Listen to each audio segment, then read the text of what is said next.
శ్రీకృష్ణాయ నమః.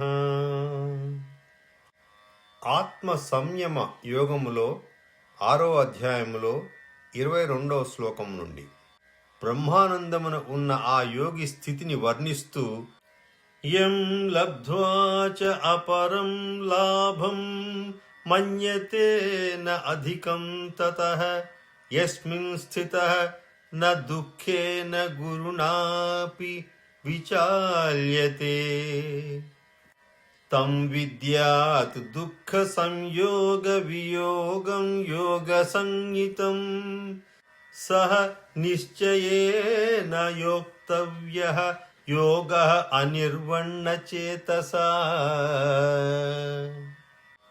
పరమాత్మ ప్రాప్తి రూప లాభమును పొందినవాడు అనగా భగవత్ సాక్షాత్కారమును పొందినవాడు మరే ఇతర లాభము కూడా దానికంటే అధికమైన దానిగా తలంపడు.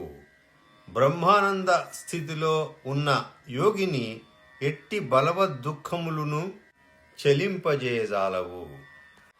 దుఃఖ రూప సంసార బంధనముల నుండి విముక్తిని కలిగించు ఈ స్థితిని యోగము అని తెలియవలెను. అట్టి యోగమును దృఢమైన ఉత్సాహపూరితమైన అనిర్విణ్ణ అంటే విసుగులేని చిత్తముతో నిశ్చయముగా సాధన చేయవలెను. సంకల్ప ప్రభవాన్ కామాన్ త్యక్త్వా సర్వాన్ అశేషతః మనసా ఏవ ఇంద్రియగ్రామం వినియమ్య సమంతతః శనైః శనైరుపరమేత్ బుద్ధ్యా ధృతిగృహీతయా ఆత్మసంస్థం మనః కృత్వా న కించిదపి చింతయేత్. సంకల్పముల వలన కలిగిన కోరికలు అన్నింటినీ నిశ్శేషముగా త్యజించి ఇంద్రియ సముదాయములను అన్ని విధములుగా మనస్సుతో పూర్తిగా నిగ్రహించవలెను. క్రమక్రమముగా సాధన చేయుచు ఉపరతిని పొందవలెను. ధైర్యముతో బుద్ధిబలముతో మనస్సును పరమాత్మయందు స్థిరమునర్చి పరమాత్మను తప్ప మరి ఏ ఇతర విషయమును ఏమాత్రము చింతన చేయరాదు. యతో యతో నిశ్చరతి మనః చంచలం అస్థిరం తతస్తతో నియమ్య ఏతత్ ఆత్మని ఏవ వశం నయేత్. ప్రశాంత మనసం హి ఏనం యోగినం సుఖం ఉత్తమం ఉపైతి శాంతరజసం బ్రహ్మభూతం అకల్మషం. సహజముగా నిలకడలేని చంచలమైన మనస్సు ప్రాపంచిక విషయముల యందు విశృంఖలముగా పరిభ్రమించుచుండును. అట్టి మనస్సును ఆయా విషయముల నుండి పదే పదే మరల్చి దానిని పరమాత్మయందే స్థిరముగా నిల్పవలెను.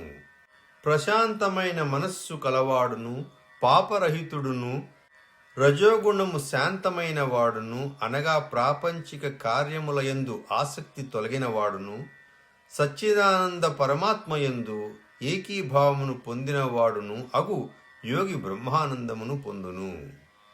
యుంజన్యేవం సదా ఆత్మానం యోగి విగత కల్మషః సుఖేన బ్రహ్మ సంస్పర్శం అత్యంతం సుఖం అశ్నుతే. సర్వభూతస్థం ఆత్మానం సర్వభూతాని చ ఆత్మని ఈక్షతే యోగయుక్తాత్మా సర్వత్ర సమదర్శనః. పాపరహితుడైన ఆ యోగి పూర్వోక్త రీతిగా నిరంతరము ఆత్మను పరమాత్మయందే లగ్నమునర్చును. పరబ్రహ్మ ప్రాప్తి రూపమైన అపరిమిత ఆనందమును హాయిగా అనుభవించును. సర్వవ్యాప్తమైన అనంత చైతన్యమునందు ఏకీభావ స్థితి రూపయోగయుక్తమైన ఆత్మ గలవాడును అంతటను అన్నింటినీ సమభావముతో చూచువాడును అగు యోగి తన ఆత్మను సర్వ ప్రాణులయందు స్థితమై ఉన్నట్లుగాను ప్రాణులన్నింటినీ తన ఆత్మయందు కల్పితములుగాను భావించును. యః మాం పశ్యతి సర్వత్ర సర్వం చ మయి పశ్యతి తస్య అహం న ప్రణశ్యామి సచ మే న ప్రణశ్యతి. సర్వభూతస్థితం యః మాం భజతి ఏకత్వం ఆస్థితః సర్వదా వర్తమానః అపి స యోగీ మయి వర్తతే. సకల ప్రాణులయందును ఆత్మరూపమున ఉన్న నన్ను వాసుదేవుని చూచు పురుషునకు అట్లే ప్రాణుల అన్నింటినీ నాయందు అంతర్గతములుగా ఉన్నట్లు చూచువానికి నేను అదృశ్యుడను కాను, అతడును నాకు అదృశ్యుడు కాడు. భగవంతుని యందు ఏకీభావస్థితుడైన పురుషుడు సర్వభూతములయందును ఆత్మరూపమున ఉన్న సచ్చిదానంద వాసుదేవుడై ఉన్న నన్ను భజించును.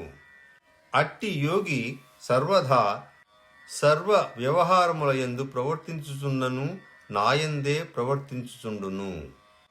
ఆత్మౌపమ్యేన సర్వత్ర సమం పశ్యతి యో అర్జున సుఖం వా యది వా దుఃఖం స యోగీ పరమో మతః.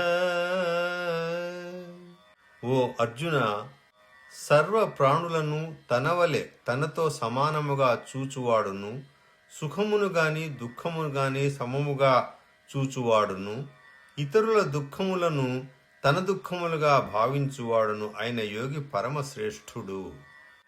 అర్జునుడు శ్రీకృష్ణుడు చెప్పినటువంటి ఆ మనస్థితిని కూర్చి విని, యః అయం యోగః త్వయా ప్రోక్తః సామ్యేన మధుసూదన ఏతస్య అహం న పశ్యామి చంచలత్వాత్ స్థితిం స్థిరాం. చంచలం హి మనః కృష్ణ ప్రమాధి బలవత్ దృఢం తస్య అహం నిగ్రహం మన్యే వాయోః ఇవ సుదుష్కరం. ఓ మధుసూదన, సమభావమును గూర్చి నీవు చెప్పిన ఈ యోగము యొక్క స్థిరస్థితిని మనశ్చాంచల్య కారణమున తెలుసుకొనలేక ఉన్నాను. ఓ కృష్ణ, ఈ మనస్సు మిక్కిలి చంచలమైనది, ప్రమథనశీలమైనది, బాగుగా మధించు స్వభావము కలది, దృఢమైనది, మిక్కిలి బలీయమైనది కనుక దానిని నిగ్రహించుట గాలిని ఆపుట వలె మిక్కిలి దుష్కరమని భావింతును. అంతటా శ్రీకృష్ణ భగవానుడు, అసంశయం మహాబాహో మనో దుర్నిగ్రహం చలం అభ్యాసేన తు కౌంతేయ వైరాగ్యేణ చ గృహ్యతే. అసంయతాత్మనా యోగః దుష్ప్రాపః ఇతి మే మతిః వస్యాత్మనా తు యతతా శక్యః అవాప్తుం ఉపాయతః. ఓ మహాబాహో, ఓ అర్జున, నిస్సందేహముగా మనస్సు చంచలమైనదే, దానిని వశపరుచుకొనుట మిక్కిలి కష్టము. కానీ కౌంతేయ, అభ్యాస వైరాగ్యముల ద్వారా దానిని వశపరుచుకొనుట సాధ్యమే. మనస్సును వశపరుచుకొనని పురుషునకు యోగసిద్ధి కలుగుట కష్టము. కానీ మనస్సు వశమునందున్న ప్రయత్నశీలుడైన పురుషుడు సాధన ద్వారా సహజముగా యోగసిద్ధిని పొందుట సాధ్యమే అని నా అభిప్రాయము.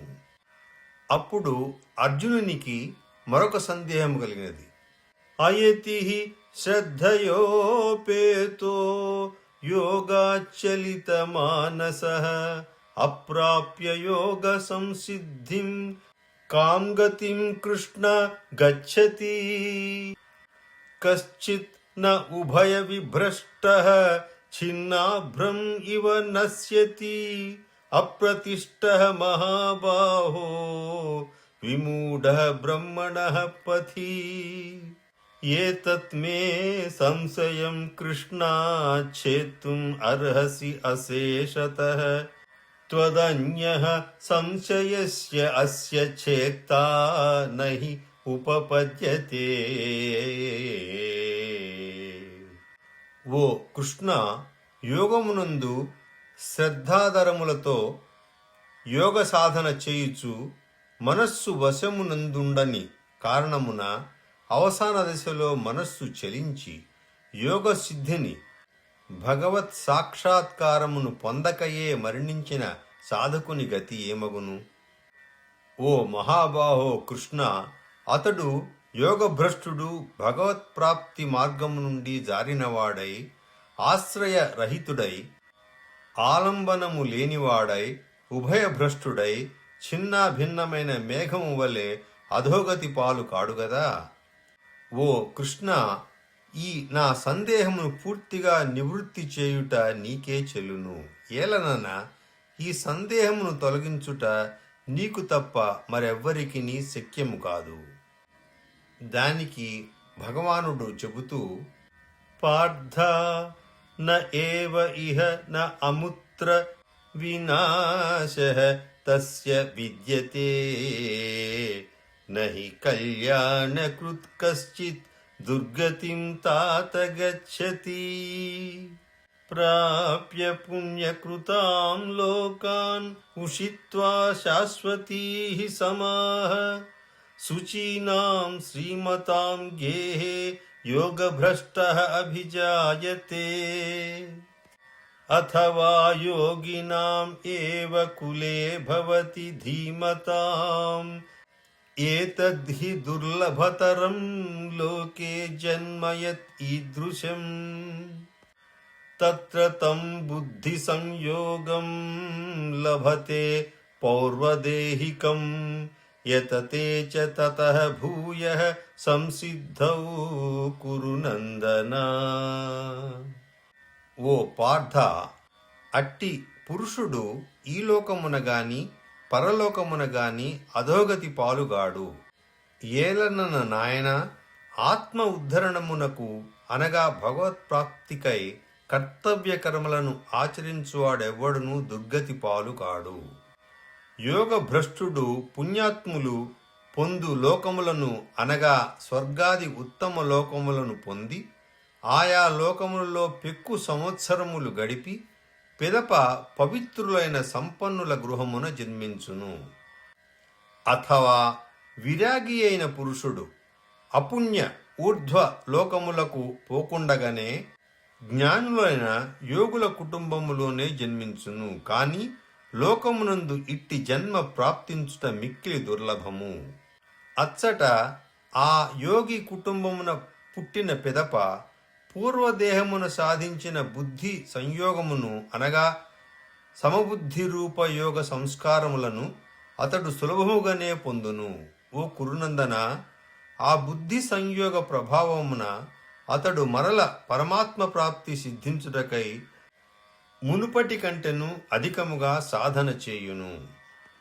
పూర్వ అభ్యాసేన తేన ఏవ హ్రియతే హి అవశః అపి సః జిజ్ఞాసు అపి యోగస్య శబ్ద బ్రహ్మ అతివర్తతే. ప్రయత్నాత్యతమానః తు యోగి సంశుద్ధి కిల్బిషః అనేక జన్మ సంసిద్ధః తతః యాతి పరాం గతిం. శ్రీమంతుల ఇంటిలో జన్మించిన యోగభ్రష్టుడు పరాధీనుడైన పూర్వసాధన ప్రభావమున నిస్సందేహముగా భగవంతుని వైపు ఆకర్షితుడగును. అట్లే సమబుద్ధి రూప యోగ జిజ్ఞాసు కూడా వేదములలో తెలుపబడిన సకామ కర్మల ఫలమును అధిగమించును. కాని ప్రయత్నపూర్వకముగా యోగ సాధన చేయు యోగి అనేక జన్మల సంస్కారముల ప్రభావమున ఈ జన్మయందే సిద్ధిని పొంది సంపూర్ణముగా పాపరహితుడై తత్క్షణమే పరమపదమును పొందును. తపస్విభ్యో అధికో యోగి జ్ఞానిభ్యో అపి మతోధికః కర్మిభ్యశ్చాధికో యోగి తస్మాత్ యోగి భవ అర్జున.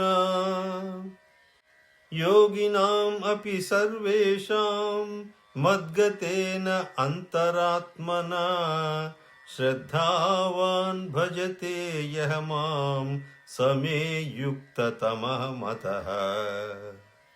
యోగి తాపసుల కంటేనూ శ్రేష్ఠుడు, శాస్త్రజ్ఞానుల కంటేనూ శ్రేష్ఠుడు, సకామ కర్మలను ఆచరించు వారి కంటేనూ శ్రేష్ఠుడని భావింపబడును. కావున ఓ అర్జున, నీవు యోగివి కమ్ము. యోగులందరిలోనూ శ్రద్ధాళువై అంతరాత్మను నాయందే లగ్నమునర్చి, అనగా భక్తి విశ్వాసములతో నిశ్చలమైన దృఢమైన అనన్య భావముతో నాయందే స్థిరమయ్యున్న మనోబుద్ధి రూప అంతఃకరణమును కలిగి నిరంతరము నన్నే భజించువాడు పరమశ్రేష్ఠుడు అని నా నిశ్చిత అభిప్రాయము. ఇక్కడ ఆత్మ సంయమ యోగ 6వ అధ్యాయము సమాప్తము. నమస్కారం.